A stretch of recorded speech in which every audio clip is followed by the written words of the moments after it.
This video is all about bokeh, background separation, blurry background, or whatever you want to call it. I want to see what I can expect from these cameras, and I will also compare them with my own experiences from these cameras.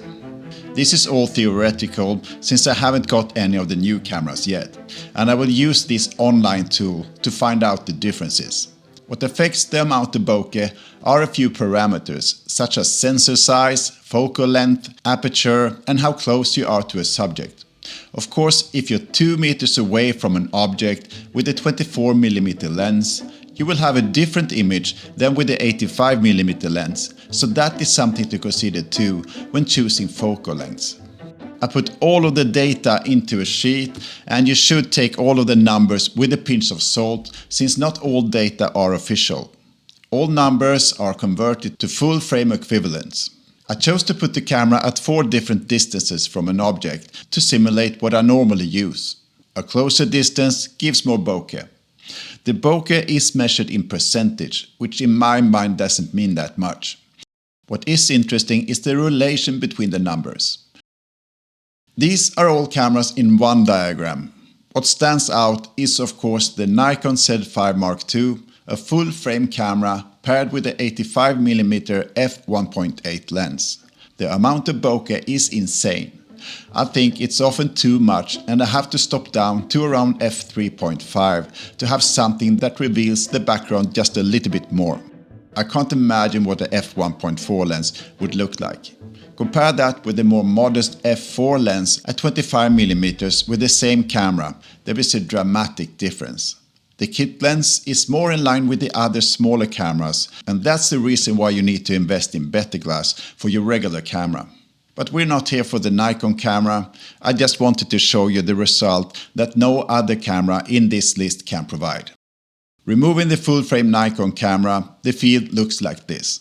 Noticeable is that the new GoPro Mission 1 Pro doesn't seem to have any bokeh whatsoever.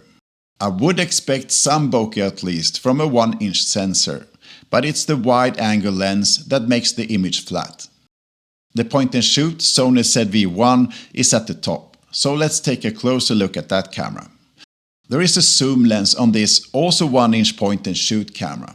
24mm f1.8 at the wide end and 70mm f2.8 at the long end. Everyone says that if you want the most amount of bokeh, you should use 24mm, which doesn't make sense when looking at the diagram. Clearly, you will get the most amount of bokeh at 70mm.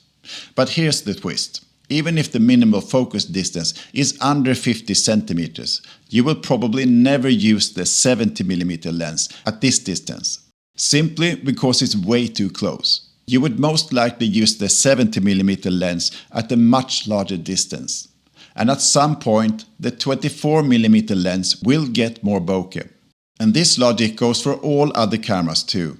It seems as if the telephoto lens is your best bet for blurry background. But in practice, you should probably use the main camera. What the telephoto lens will achieve though is compression, which is something that looks very pleasing to me. And yes, a 70mm lens will not distort the image as much as a 24mm lens, which can be useful for when filming people, for instance. So I will not focus at the telephoto lenses so much from here on. Only in this image, because it's interesting to see how far we come from the iPhone 14 Pro to the iPhone 18 Pro. I struggle to get any bokeh out of my iPhone 14 Pro, and I really hope that has improved. This is the main camera and the telephoto camera on the iPhone 14. These are the same cameras but on the iPhone 18. The telephoto camera on the 14 provides the same amount of bokeh as the main camera on the iPhone 18. Thank the variable aperture on the main camera, where the brightest aperture is f1.4. There is actually even more blur in the iPhone 18 Pro than in the Sony ZV-1, which has a slightly larger sensor. This is good news because I will upgrade to the new iPhone in September when it will be released. So what about the hyped DJI and Insta360 cameras then? I'm only comparing the main camera in this image. The iPhone 18 Pro is almost twice as blurry as the Insta360 and DJI cameras. I was hoping that the latter cameras would be close to my old Sony ZV-1, but the ZV-1 sits somewhere around here. At the long end, the Insta360 pulls ahead of DJI because of a slightly longer lens.